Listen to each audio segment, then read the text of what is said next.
Hello everyone, thanks for coming. This is UMD SI Presents Evolution. My name is Anthony Aceta. I'm a co-founder of UMD SI. Basically this talk is about evolution. We're trying to make evolution accessible to everyone. So I'll quickly just outline what we're going to be going over. I'm going to give a short introduction of what I'm doing now and then talk about a survey that we gave out. AJ is going to come up and give a talk, then Josh is going to go up and give a talk, Mary will come up and give a talk, and then Dr. Castillo Davis, our faculty member, is going to come up and give us a talk. When he's done, we will, have time for questions. If you have any questions during the presentation, I think we're going to allow for questions from the individual presenters.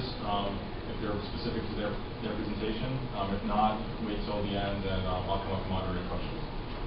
So I'll start with the survey we gave out. The idea behind this talk was to kind of gauge the campus, gauge campus's knowledge on evolution, to see what kind of things people knew and didn't know. So we kind of came up with a quick survey. I think they're being passed around. If anyone doesn't have one, did everyone get a survey? Yes? Okay, good. So I'll just go over the questions and the results, and I'll just kind of explain why we chose the questions. The first question we chose was, which of the following is the accepted theory explaining evolution? This was kind of a iffy question. Well, not iffy, but like we wanted. The answers are natural selection, evolvability, speciation, and I don't know. I didn't really expect anybody to pick evolvability or speciation. This question was just to see if there was anyone who didn't know what the theory was. So 39 out of 43 people chose natural selection correctly.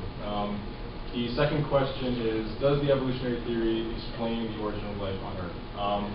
What we find often when we talk to people about evolution is that some people think that evolution is supposed to explain how life originated on Earth. So we asked this question to the community and found that 26 people said yes, 17 people said no, and nobody said they didn't know.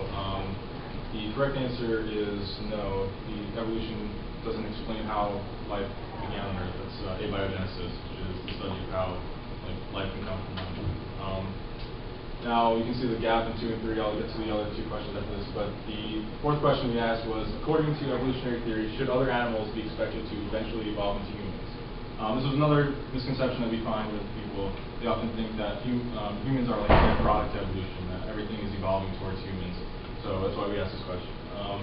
4 people said yes, 33 people said no, and 6 people were unsure. They didn't know. I think one of them was maybe, so I just kind of counted that.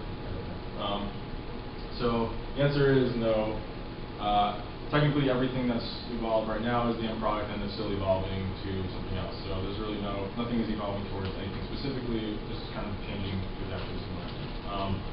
Now, I said we gave 5 questions.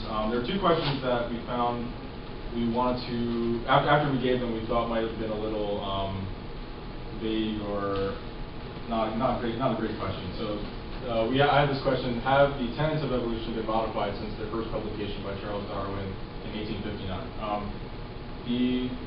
The reason I had this question was to see if anyone thought that what Charles Darwin had said is the current understanding of evolution, like literally what he said.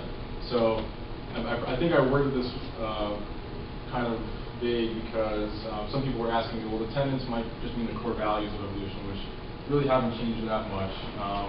And so we kind of chose to not really, we kind of ignore this question's answer because we weren't really sure if everyone understood the question. So I guess a lot of people either did well, 30 people said yes, which was our intended right answer, and 8 people said no, 5 people said they didn't know. The last question was, has the concept of evolution been legitimately discredited by any scientific entity thus far in its history?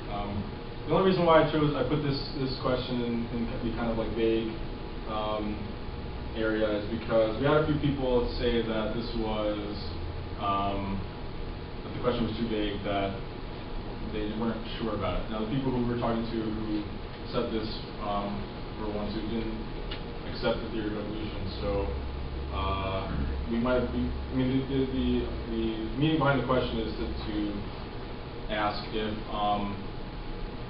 if there was any controversy in the scientific community about whether or not evolution was valid. I mean, I probably should have just wrote that as a question. Is there any controversy? But anyway, 28 people said no,